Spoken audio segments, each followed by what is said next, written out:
میرے لخت جگر، یہ سال جو میں نے تمہارے بن گزارا ہے، تمہیں معلوم ہے یہ میری سوتی جاگتی آنکھیں تمہیں اس سال کے ہر روز و شب کے 8 پہروں میں مسلسل اپنی پلکوں کی گھنی شاخوں کے جھولے میں جھلاتی تھی۔ میرے لخت جگر، یہ سال جو میں نے تمہارے بن گزارا ہے، تمہیں معلوم ہے یہ میری سوتی جاگتی آنکھیں تمہیں اس سال کے ہر روز و شب کے 8 پہروں میں مسلسل اپنی پلکوں کی گھنی شاخوں کے جھولے میں جھلاتی تھی۔ تمہارے واسطے ہر روز اٹھ کر میں تمہارا ناشتہ تیار کرتی، گیٹ پر جاتی، کسی راہگیر بچے کو کھلاتی، پھر تمہارے جوتے پالش کر کے ہینگر میں لگے اپنے جگر گوشے کا یونیفارم دوبارہ پریس کر کے اسے ہینگر میں لٹکاتی، تمہارے ہی برش سے اپنے بکھرے بکھرے بالوں کو برش کرتی، تمہارے بیگ میں ترتیب سے رکھی کتابوں، کاپیوں اور پینسلوں کو پہلے بے ترتیب کرتی، پھر انہیں ترتیب سے رکھتی رہی ہوں۔ میرے بچے، مجھے معلوم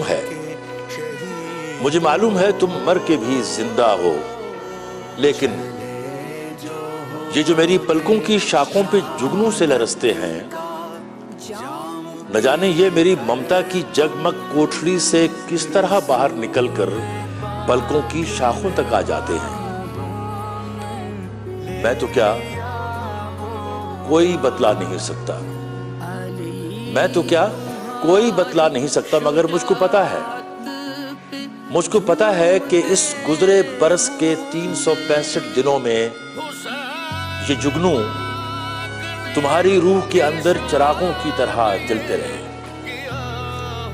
میرے لخت جگر، یہ سال جو میں نے تمہارے بن گزارا ہے، تمہیں معلوم ہے۔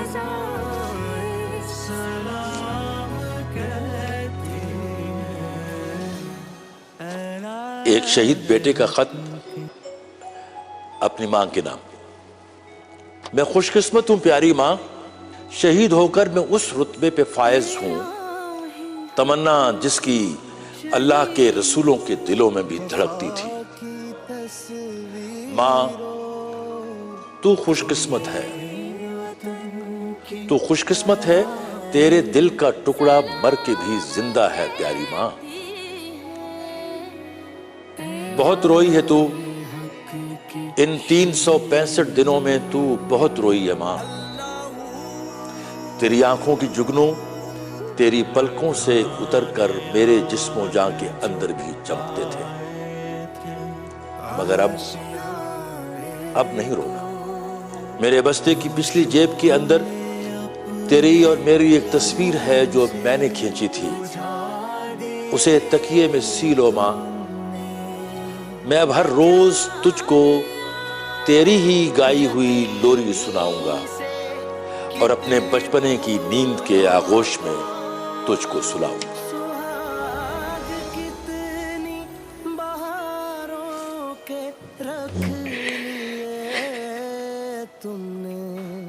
تمہیں چمن کی فضائیں سلام